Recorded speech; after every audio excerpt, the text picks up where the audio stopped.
नमस्कार दोस्तों। आज हमारे भारत के अंदर 5 राज्यों में चुनाव होने वाले हैं।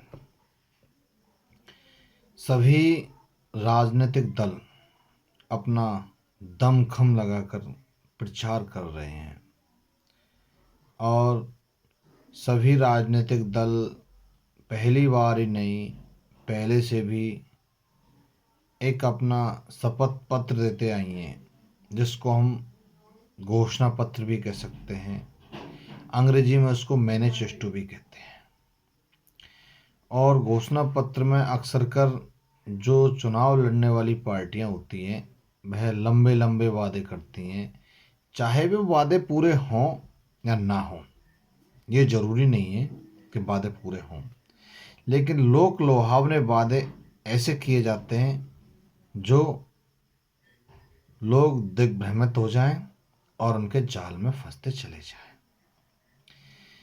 ऐसा तो अब तक हम होते देखते आए हैं, लेकिन अब कुछ सालों से कुछ अलग ही देखने को मिल रहा है। जैसा कि इस बार हमारा एक राजनीतिक दल भारतीय जनता पार्टी अभी एक राष्ट्रीय कार्यकारिणी की मीटिंग में हमारे देश की संघीय सरकार के प्रधान सेवक के द्वारा कहा गया कि 5 राज्यों में जो चुनाव होने वाले हैं उनको जीतने के लिए हमें कमर कसनी होगी। यानी कि साम दाम दंड भेद अगर कोई नीति और भी हो तो उसको भी हम उपयोग में लेकर के और हम 5 राज्यों में सत्ता पर काबिज होंगे, यानी कि सरकार बनाएंगे। लेकिन अभी आज मेरे कुछ मित्र लोग, या मैं अगर ये कहूँ कि मीडिया रिपोर्ट के हवाले से, बंगाल में कुछ लेफ्ट और कांग्रेस की एक रैली दिखाई गई थी और कुछ मेरे मित्र भी कह रहे हैं कि भाई ऐसा है कि आज पश्चिम बंगाल के अंदर जो लहर है वह ममता के साथ चल रही है। कोई कह रहा है लेफ्ट के साथ चल रही है, कोई कह रहा है बीजेपी का तो कोई लहर ही नहीं है वहाँ। लेकिन मैं इन सब बातों को नकारते हुए मैं खुद का अपना एक विश्लेषण कई समय से देखता आ रहा हूँ और मैं किया है। मैंने वह विश्लेषण कर्नाटका में भी देखा, मध्य प्रदेश में भी देखा और राजस्थान में तो यह होते होते रह गया। लेकिन अब ये विश्लेषण कुछ ज़्यादा कामयाबी छू रहा है।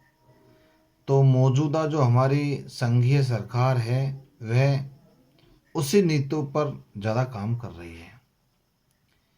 यानी कि आज कहीं भी किसी भी स्टेट में सरकार को बनाने के लिए तकरीबन 1000 से 1200 या 1500 करोड़ के बीच में सरकार एक स्टेट गवर्नमेंट बन जाती है।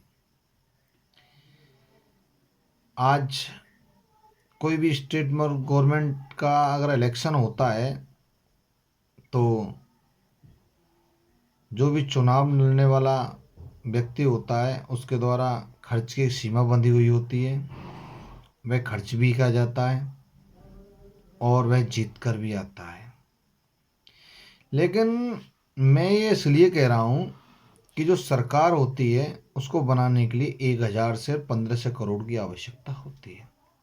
आज काफ़ी जर्नलिस्ट, एक्टिविस्ट और जो बुद्धिजीवी लॉबी है वह ये कह रही है कि पंजाब में ममता दीदी की ही सरकार बनेगी, चाहे सहयोग कांग्रेस का हो या लेफ्ट का हो या ना हो, लेकिन सरकार दीदी की बनेगी।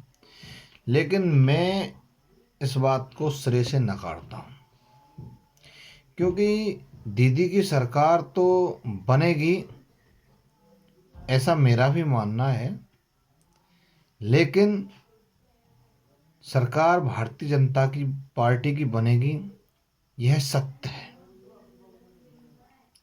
आज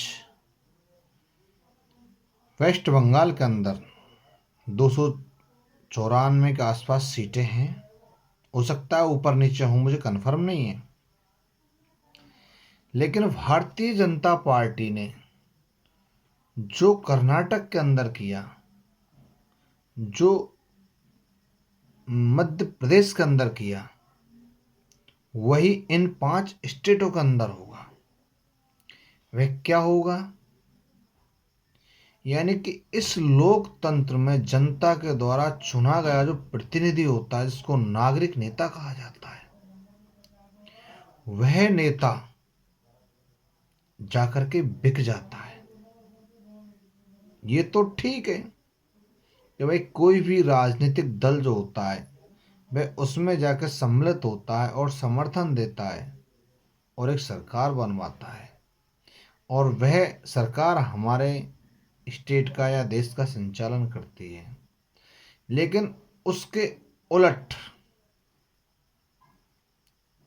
उस एमएलए से कहा जाता है, उस संसद से कहा जाता है,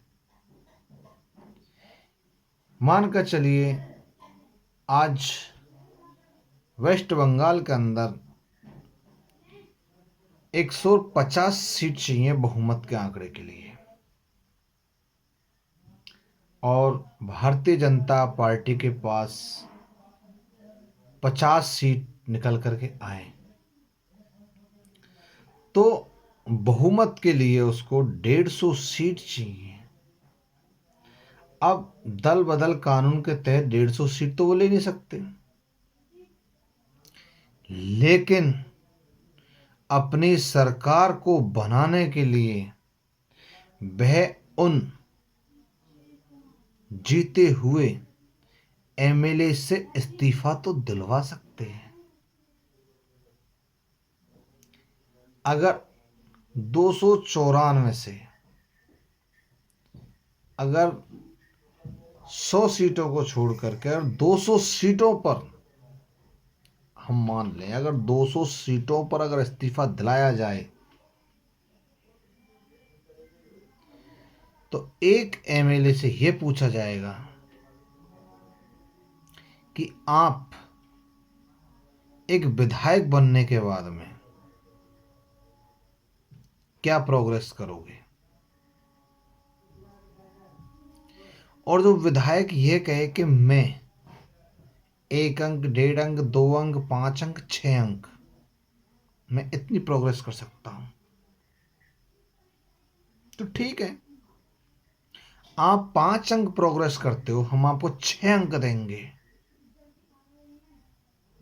समझ रहे होंगे आप 5 अंक प्रोग्रेस करते हो, यानी कि आप 5 वर्ष के अंदर 5 करोड़ कमाते हो, हम आपको 6 करोड़ देंगे। अब एक विधायक को 6 करोड़ देकर कर इस्तीफा दिलाया जा सकता है, तो आप 200 विधायक को 1200 करोड़, तो 1200 करोड़ में तुम्हें सत्ता मिल रही है। अब बताओ ममता दीदी कैसे सरकार बना पाएगी, लेफ्ट कैसे सरकार बना पाएगी, कांग्रेस कैसे सरकार बना पाएगी, क्योंकि इनके पास पैसा है ही नहीं। और मौजूदा संघीय सरकार के पास हमारे आराध्य भगवान श्री राम के नाम पर जो हम लोग चंदा दे रहे हैं, एक भव्य निर्माण मंदिर के नाम पर हम जो चंदा दे रहे हैं, इस बात की क्या गारंटी है कि हम जिन लोगों को चंदा दे रहे हैं वह हमारे आराध्य देव के मंदिर में इस पैसे को लगाएंगे, या फिर वह इस पैसे का सदुपयोग या दुरुपयोग, ये तो आप जाने, सरकार बनाने के लिए किया जाएगा, इस बात की क्या गारंटी है।